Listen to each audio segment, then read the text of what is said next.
everyone. Welcome to day 19. We are going to complete the flow that we started yesterday with Bhujangasana or cobra pose. We're going to do a variation of cobra pose called baby cobra instead of the full cobra because we're still recovering. So come on down to the ground, find that pillow or that blankie that you've been sitting on. We'll sit in our comfortable seat. We'll breathe deep here.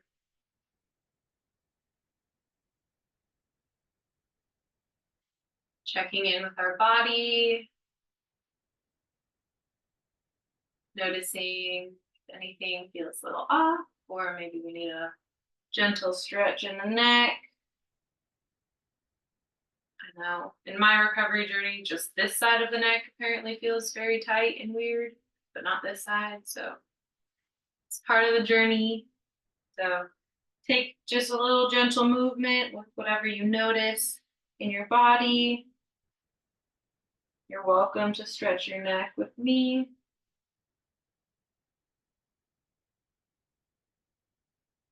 Awesome work. Let's take one big breath in. Big Ujjayi breath out.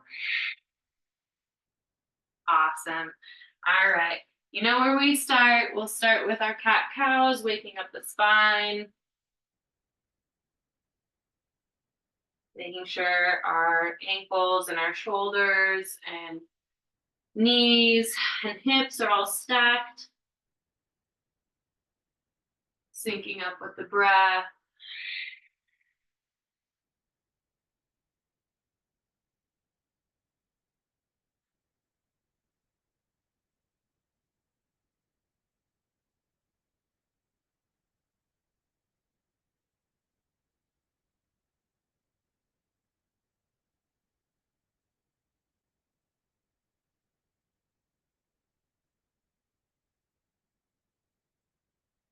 One more cycle of cat-cows here. And then we'll come to our neutral spine. We're going to bring our toes to touch, knees as wide as the yoga mat, but we're going to start with our threaded needle pose today to kind of stretch out our shoulders. So bring that left hand right underneath the heart space, and then we'll inhale, opening up, spiraling, opening towards the right side, and then exhale, bringing that arm underneath as we stretch the shoulder blades. As I've mentioned before, you can press away from the earth even more to get a deeper stretch, or I'll introduce another variation in this pose. You can reach that planted hand up to the sky, wrap it around your back, and then kind of tuck it in that like pocket area on your right side. Sometimes that can feel even better, even deeper in that stretch. Again, option, don't have to do it.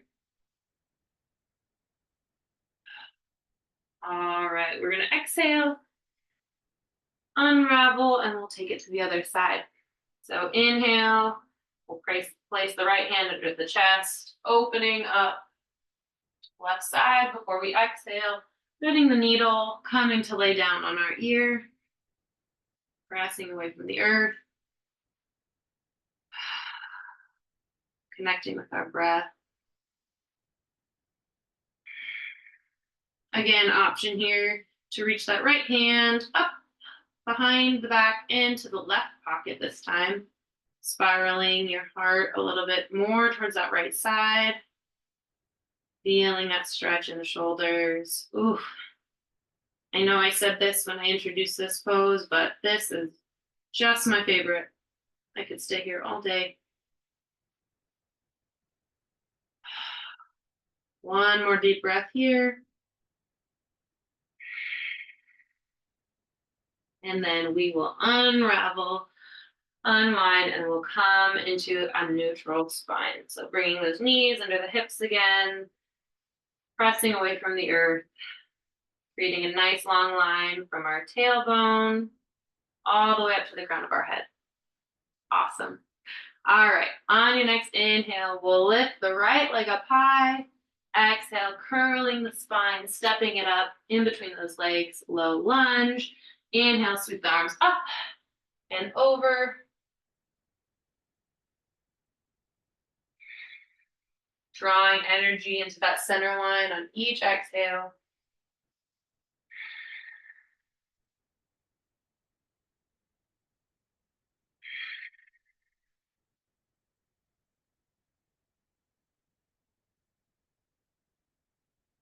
Awesome. All right. Bring the hands down to the ground, and then we'll walk it back, straightening through that front leg, deepening our stretch here. Often in half splits, we think it's just all about the leg, like feeling the hamstrings, the backs of the calves stretch, and absolutely that is part of it. But if you continue in lengthening on your inhale and then getting a little bit closer to your knee on the exhale, you'll actually notice this nice kind of low back stretch just above the hip. And that is something that I have just recently found and is just so releasing, if that is a word.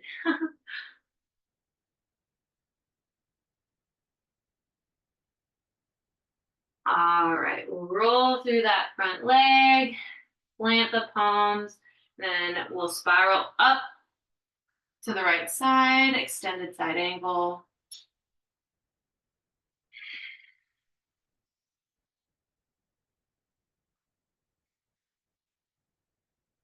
Breathing deep here.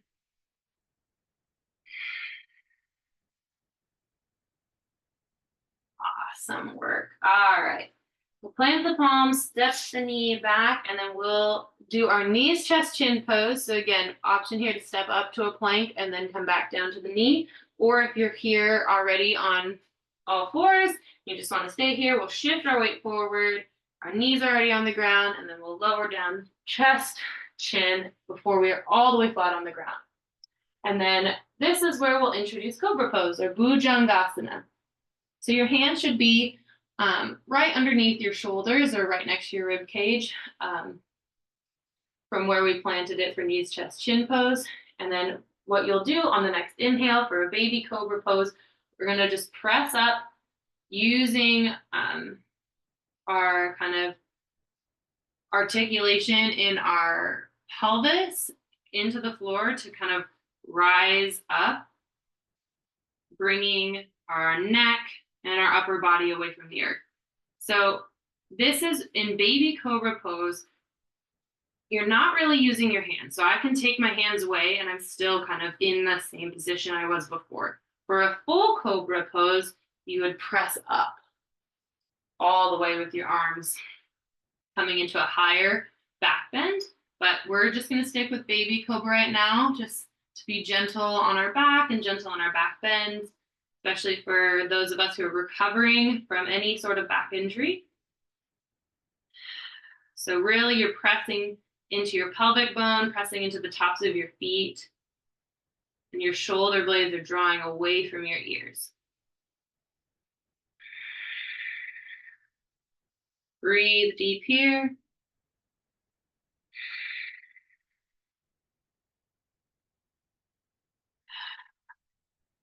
Awesome work. All right. We'll press up to all fours. And then we will take that whole sequence to the other side. So inhale, we'll reach the left foot up high. Exhale, curling through, stepping it up in between our palms as we inhale, sweeping the arms up and over, low lunge.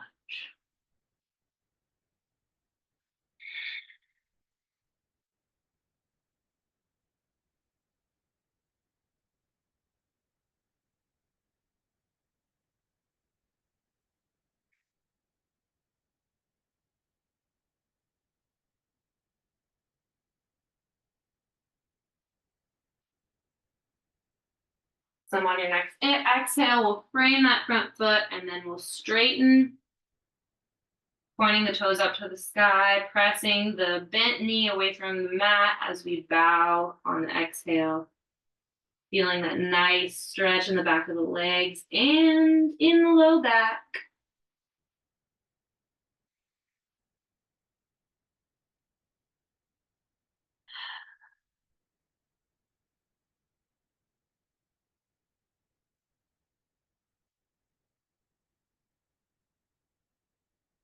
One more breath. Awesome. We're going to roll through that front leg, coming into our low lunge before we plant the right palm and open up, extended side angle.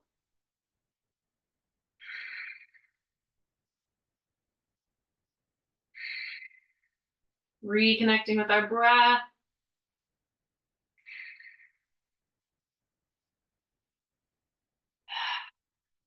And we'll release. We'll step it back to our neutral spine, and we're going to take our flow.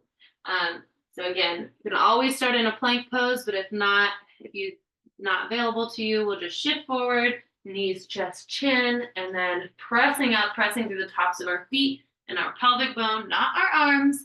We come into baby cobra. We'll try to hold this for 3 breaths. You can do this. One more, you got this. Awesome. We'll release back down to the ground. Then we'll press up to all fours. Awesome work, guys. You just did a flow or a vinyasa. So now you know what to do if you ever hear that again. We will end our practice today or I guess our last pose in child's pose. So bring your toes to touch, knees as wide as the yoga mat, and then we'll sink back, having our forehead come to rest on the mat.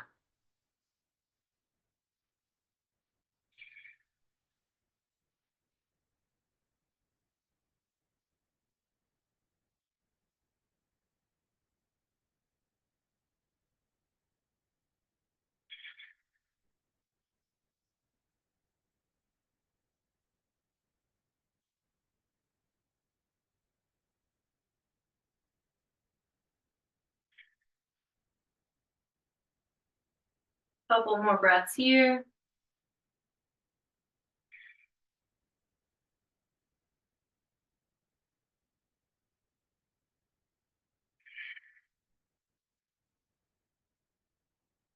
Awesome work. All right, slowly come out of child's pose. Shift your knees to one side before we come to our comfortable seat that we started in the beginning of this practice. You guys did it. That is 3 weeks of the foundations of yoga, the founding kind of ideas of yoga. You are doing so awesome. This week especially was very focused on kind of cultivating that energy and challenging ourselves to move much more than we have in the previous 2 weeks. And then find that like flow that we talk about in vinyasa yoga. So finding the movements that lead into the other movements. And that can be really challenging. Sometimes our body doesn't want to go with that flow. Sometimes our bodies won't let us, but you did it. You challenged yourself. You said, you know where you're at. And that is the most important thing about recovery is just knowing where you're at and challenging yourself each day, even if you think it's going to be hard. So thank you so much for joining me. I've enjoyed this so much. We will see you next week. We'll introduce some more asanas and build upon our yoga practice. I know you can do this. We can finish strong together. Thank you for letting me guide you today, and I hope you have a wonderful rest of your day. Namaste.